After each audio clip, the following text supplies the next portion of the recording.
Hello and welcome to a special interview for The Wire. A war of words seems to have broken out between India and Bangladesh over the arrest and denial of bail to the ISKCON leader Chinmoy Krishna Das. It's the latest instance of what the Indian government believes is a string of unwarranted attacks on Hindus, the arson and looting of their homes, and the desecration of their deities and temples. So today we ask, how is all of this viewed in Dhaka? And why does the Bangladesh government see this as Indian propaganda? Joining me is one of the country's foremost journalists, the editor of the Dhaka Tribune, Zafar Sobhan. Zafar Sobhan, on Tuesday in an official statement, the Indian government expressed deep concern over the arrest and denial of bail to the ISKCON leader Chinmoy Krishna Das. So let me start by asking, why is Mr. Das being treated in this high-handed manner, which to Indians looks brutal? Well, the charge against him is one of sedition, and I would agree that I think that the charges seem to be in relation to the alleged offence out of line. However, in Bangladesh, the point is that this is an internal Bangladeshi issue. We see no reason why India or anyone in India should have an opinion on this. In fact, recently I've come across a message given by the Indian Ministry of External Affairs when there was a criticism, I think it was the Iranian government made of some internal issue in India, and they said, and I'm trying to find it right here, I have it somewhere. I have so many tabs open where they say that they take this they take this interference in India's internal affairs very much askance. So Bangladesh's position is really that this is an internal matter. It's not really something for the Indian government to get excited about. You know, Bangladesh claims it's an internal matter, and no doubt it's internal to the extent that it's happening in Bangladesh and it's not happening in any other country. But if Saudi Arabia can comment critically most of the time on what happens to Palestinians in Gaza, and European countries can comment on what happens to Israeli football fans in Amsterdam, surely India can legitimately comment on the treatment of Hindus in Bangladesh. You can't have one standard that says that Saudi Arabia has a right to complain about the treatment of Palestinians in Gaza, and yet India can't complain about the treatment of Hindus in Bangladesh. Well, I'm just saying that it was the Indian government itself who recently made precisely the statement when it was made against the Indian government by the Iranians. So, Saudi Arabia and Palestine, that's a separate issue. But perhaps I can bring it back and say that if Bangladesh were to make a statement like this about what has happened in India, for instance, against the shooting of a Muslim minority in India, which happened just a few days ago, how would that be taken in India? So, I mean, and the second point is, of course, that, there have been many other sort of incidents, specifically in July and August, where you had the Sheikh Hasina government who ended up shooting down hundreds, possibly thousands of protesters, and we didn't see any statement from the Indian government there. So the thought in Bangladesh is that this is very much a kind of selective outrage on the part of both the Indian government as well as the Indian establishment and the Indian media. Let me say you make a fair point when you point out that the Indian government is caught up in its own contradictions. It said one thing with regard to Iran when Iran commented critically about things and developments in India, and it says the same thing when it talks about Bangladesh. Let's come back to the charge of sedition. You said it was in the circumstances out of line. According to press reports in India, Chinmoy Krishna Das has been charged with sedition for disrespecting the Bangladesh flag during a rally in Chittagong in October, where he apparently hoisted a saffron flag. As you say, sedition and the denial of bail is an exaggerated response for something as small as this. Surely your judiciary should realize that it doesn't serve its purpose to use a sledgehammer for an incident that is as small as a fly. I agree with you, and we've in fact editorialized in the Dhaka Tribune on this particular issue. I feel that it is uh, unwarranted. And I think not only is it unwarranted, I think it is unwise, because we all understand what the tensions are inside the country. We understand what the tensions are in the region. All things considered, I agree with you that it is really taking a sledgehammer to a problem which could have been resolved far simpler. So to that extent, I am in agreement, but I will once again come back to the point that this is a matter for Bangladesh and for Bangladeshis to discuss. I've actually found the statement issued by the Ministry of External Affairs, which I'd like to read, where it said that we strongly deplore the comments made regarding minorities in India by the Supreme Leader of Iran. These are misinformed and unacceptable. Countries commenting on minorities are advised to look at their own record before making any observations about others. And for us in Bangladesh, what is particularly rich about the criticism which came from India is it came just a day after 4, possibly 5 Muslims were shot dead in a police action in Western Uttar Pradesh. But it's not just that a sledgehammer has been used in the shape and form of sedition for what is simply a small little incident about a flag.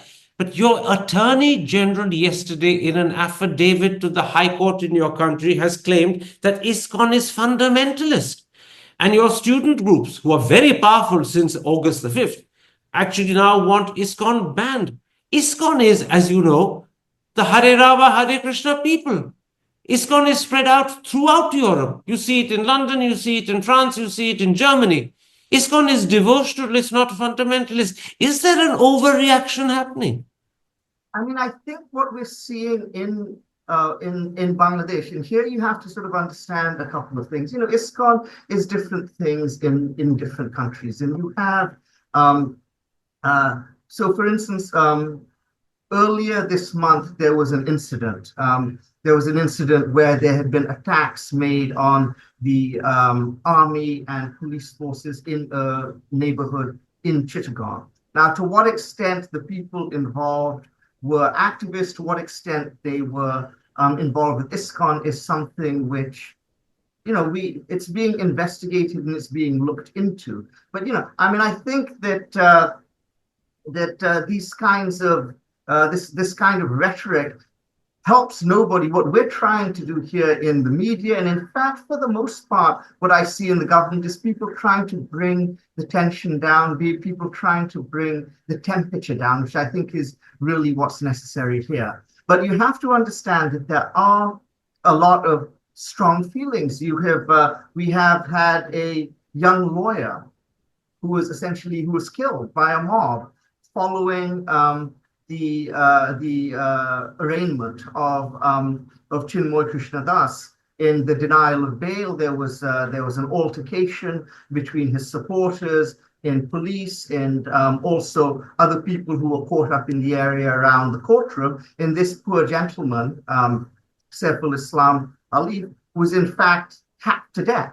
So tensions are very high, and you have to look at the statements which are being made in light of what else is going on here in Bangladesh right now.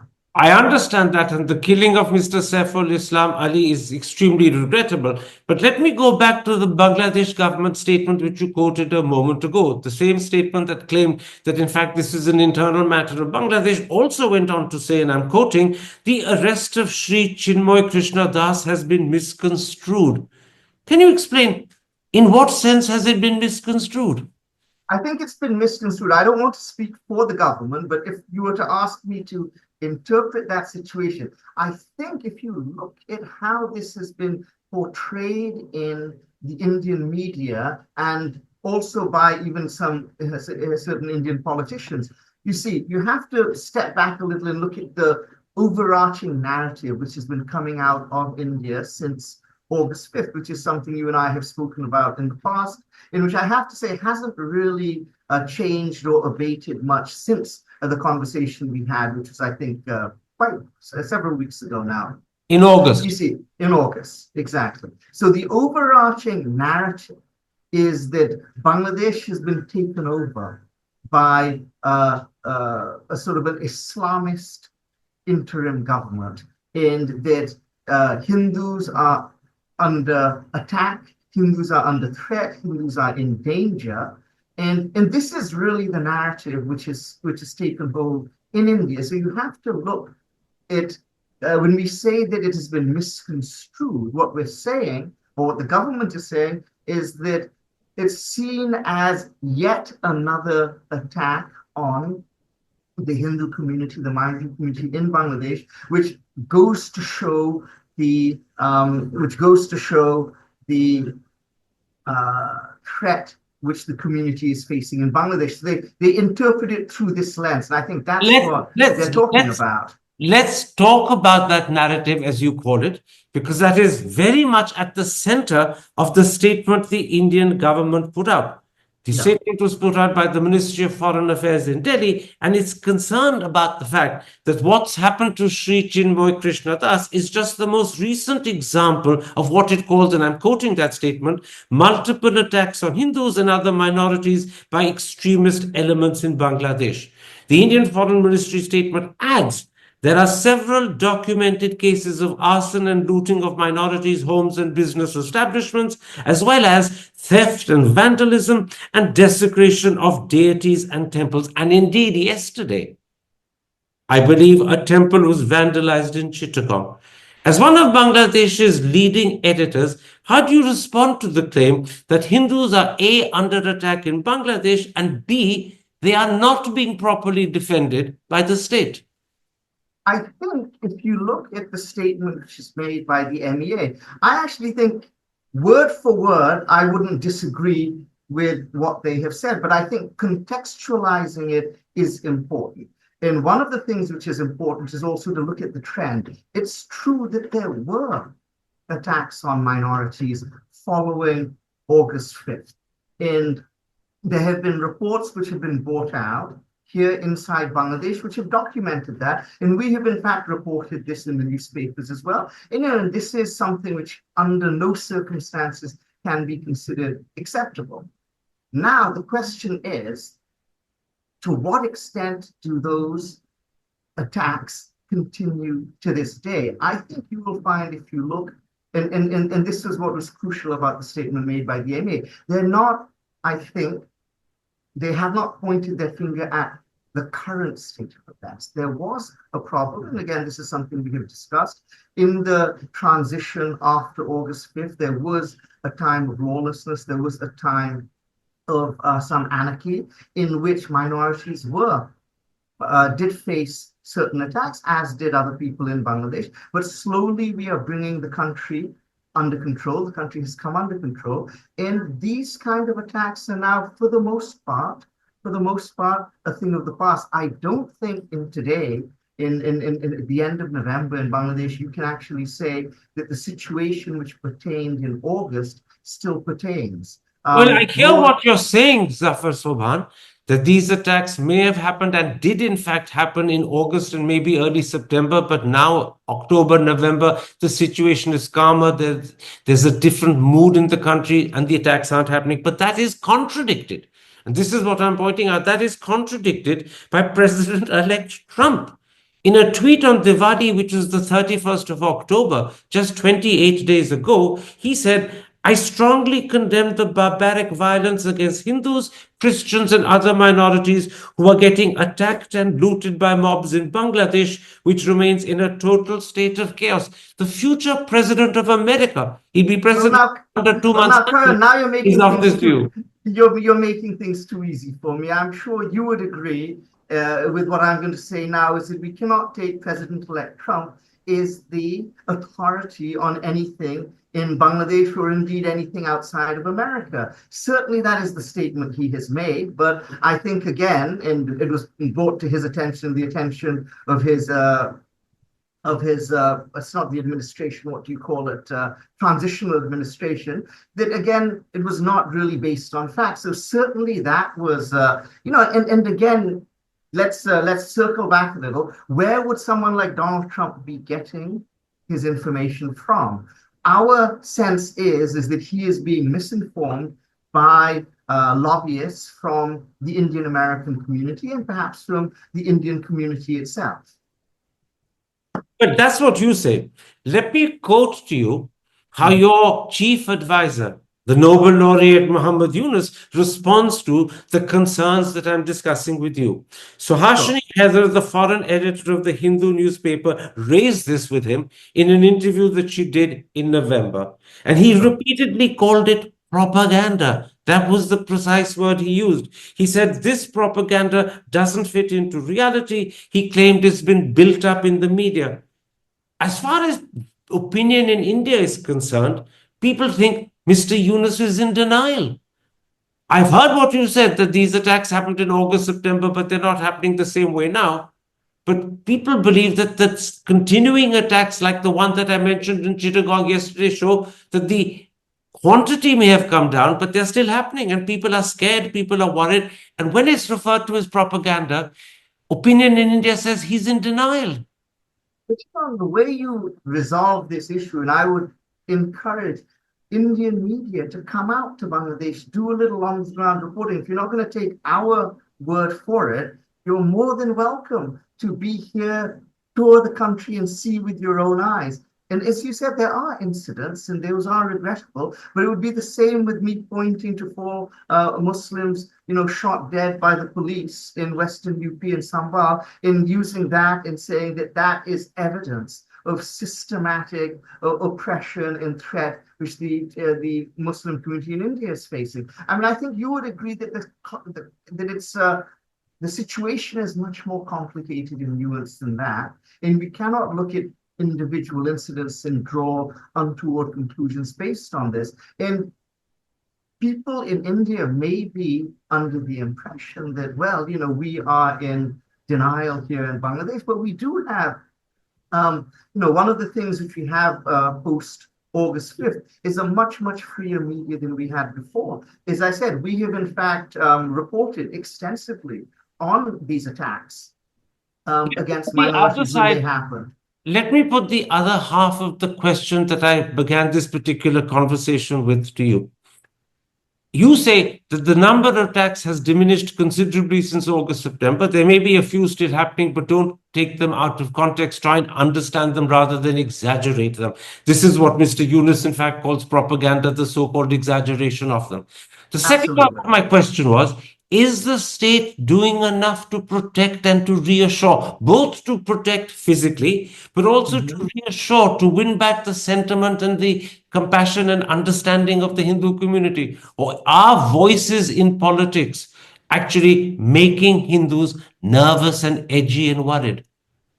I think, this is a double-edged sword. My sense is that the government understands very well what a crucial issue this is. At the very first level, the Hindu community, like all minority communities, must be protected, and the government understands that this is really one way in which the success or failure of this government will be judged. And so they also understand that the extra efforts need to be made. So I think, for instance, I'll give you an example. After the killing of Saif al-Islam, I know I spoke to people in the government who said they had spent all night, every member of the interim government, on the phone, talking to various people, local leaders, community leaders, religious leaders, making sure that there were no reprisals, making sure that temperature stayed down, making sure that everyone remained calm. So I really think they are making every effort to calm things down.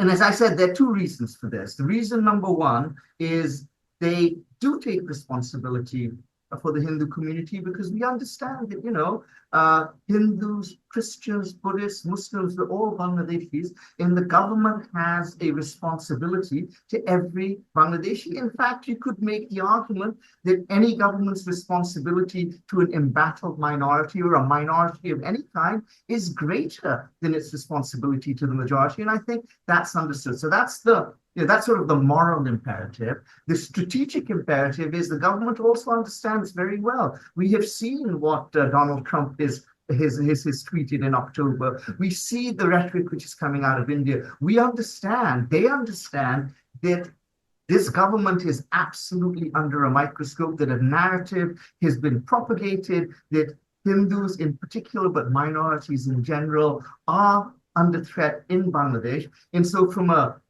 purely strategic perspective, They will, if I could just finish my point from a fully strategic perspective, they understand that that continuing attacks on minorities will undo so much of the good work that they have been doing.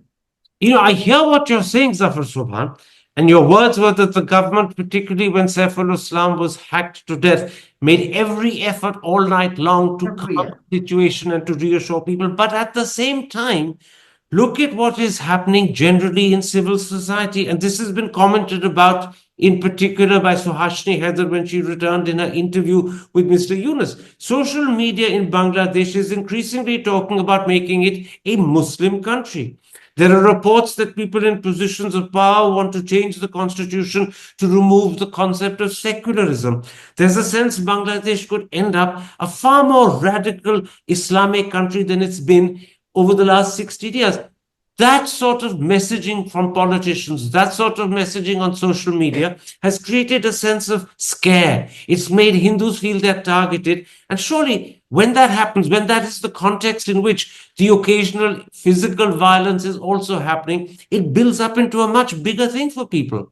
Well, yes and no. I mean, I met with Sedition when she was here in Dhaka, and I, of course, read the interview closely. What was interesting to me was that she really talked about a sense people had rather than specific incidents. And I would again bring the conversation back to concrete instances of attacks and threats. And I think given the sensitivity of the situation, given the outpouring of emotion which followed the hacking to death of Saiful Islam, the fact that there were no widespread reprisal attacks is not something which we should take for granted, and not something we should minimize. So I think that's something which you should acknowledge. Now, getting to the other point you're making, well, fine. Physical attacks may have been limited, but there's still this sense of psychological unease. And I think that is there to some extent. What we're going through right now in Bangladesh is an open discussion is to, reform what is the philosophical and ideological underpinnings of the Bangladeshi state. And so there is a lot of discussion on social media, in newspapers, on television shows on these issues. I would suggest that having these discussions is a far cry from a situation where people are scared to go outside of their door, or they're scared to be seen in public as a member of a minority community. I think discussions in rhetoric are not something which I would be overly concerned about. I think they are part of a process through which we are having a national discussion. When I last interviewed you in August, you had just done a fairly important article for your paper, the Dhaka Tribune, where you wrote, and I'm quoting you, Hindus are not in danger. You believe that is still the truth today? Absolutely. I would actually say that the situation in Bangladesh in late November is for Hindus in Bangladesh is far improved. What we saw in August was an isolated instance of a sort of a snapshot, a moment in Bangladesh's history where there were some attacks. But I would actually say, fast forward a couple of months to where we are today, the danger such as it existed in August and early September is absolutely a thing of the past. And I think we are now coming together as a country. I think a lot of what we saw in that time was there was widespread lawlessness. And I think part of the widespread lawlessness, when you have lawlessness in South Asia, anywhere in South Asia, it is vulnerable communities. And in South Asia, that means minority communities often are the ones who bear the brunt of it. That has largely been fixed. We're now seeing a return to law and order. We're seeing a return to stability. Things are still not perfect. We're still not out of the woods, but things are far improved from when you and I last talked. And does it also follow that you believe that Indian media, Indian public opinion, Indian politicians haven't fully understood how much the situation has improved? They think it's deteriorated. Even Priyanka Gandhi yesterday, and she's from the opposition in India, yes, tweeted great concern about what has happened to Chinmoy Krishna Das. But you're saying this whole swathe of opinion in India, media, politicians, social media, actually have misunderstood Bangladesh I and think are that's very exaggerating. well said. That's precisely my point. I think they are operating from a base of information which is no longer current, and I think a lot of what is informing them is what they see on the fringes of Indian social media, what they see on the fringes of Indian media, which is really and you have this self-fulfilling echo chamber, really, where one person says something, then it's brought up, and then it becomes a political imperative, which is perhaps what it was for someone like Priyanka Gandhi. But I would strongly suggest that if more Indian journalists would actually come to Bangladesh and see what was happening on the ground, and you mentioned that Suhasini was here just earlier this month, and she talks about a sense of unease, which is, and I will agree with that. I think that still has not dissipated. But what is crucial in terms of her reporting is you don't see any reports of widespread attacks. That would be very easy to dispel if someone were here on the ground. Hi, I'm Karan Thapar. Over the last few years, I hope you've been watching my program, The Interview on the Wire. During that period, I've interviewed doctors, politicians, businessmen, scientists, authors, and even the occasional Nobel laureate. For me, it's been exciting. I hope it's been enjoyable for you. But these, as you know, are tough times, and if this program is going to remain bold, independent, and sometimes even defiant, then I think we need your support. At the end of the day, it's a truism, but editorial independence is best defended by the viewers. So if you would like this program to remain the way it is, forthright, outspoken, and interesting, then would you consider supporting us? All you have to do is to click on the description at the bottom. But more than anything else, I hope you will continue to watch the interview. Your viewership means an awful lot to me.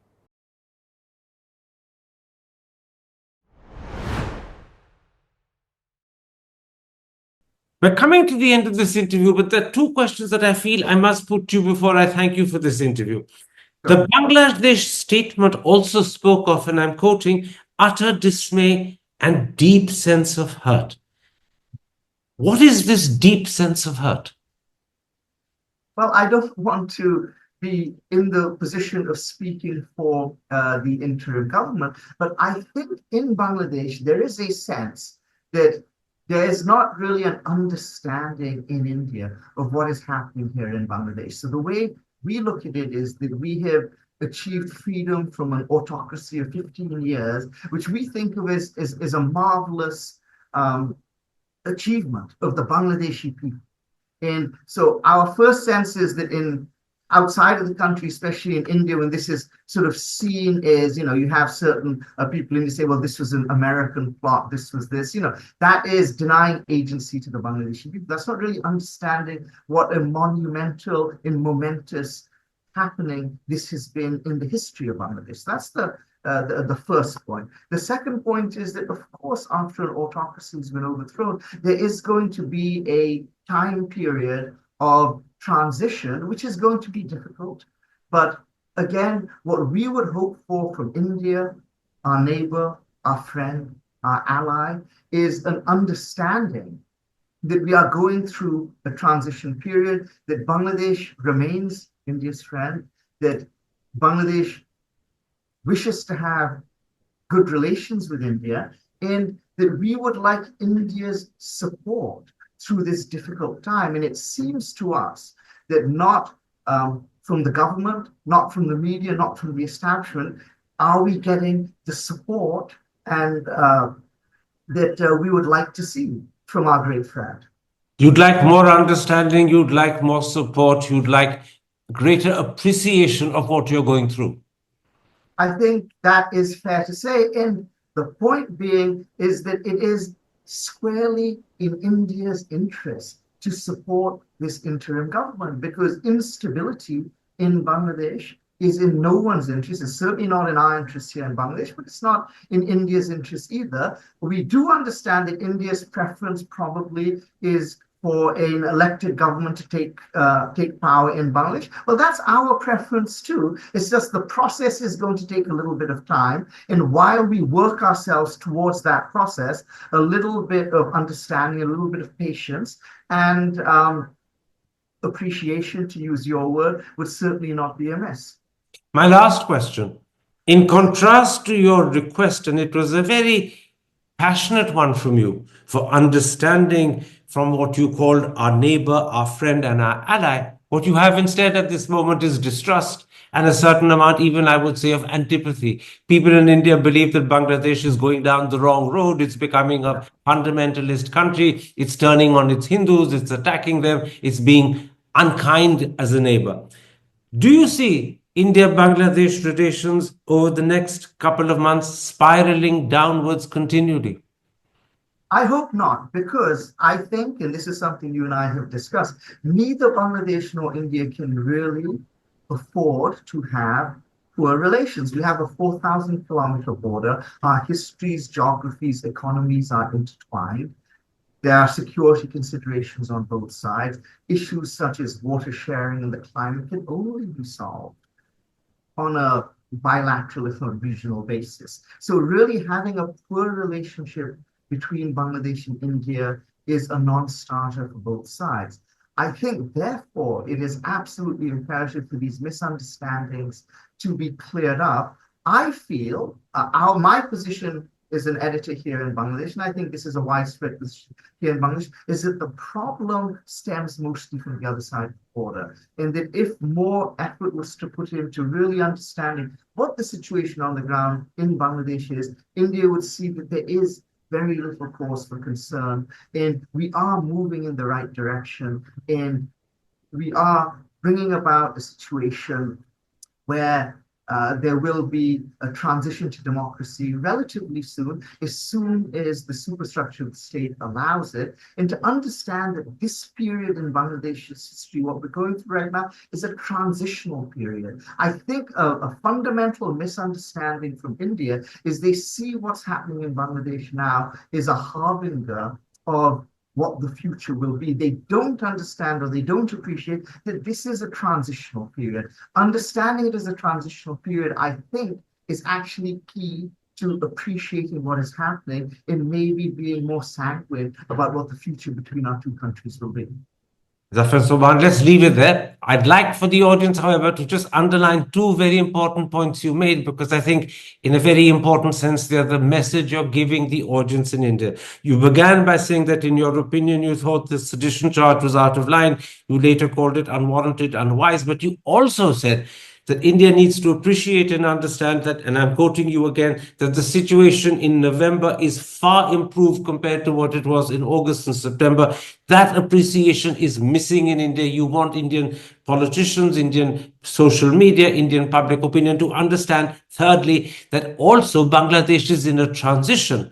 And in that transition, it looks for support, it looks for understanding for what you called our neighbor, our friend, our ally.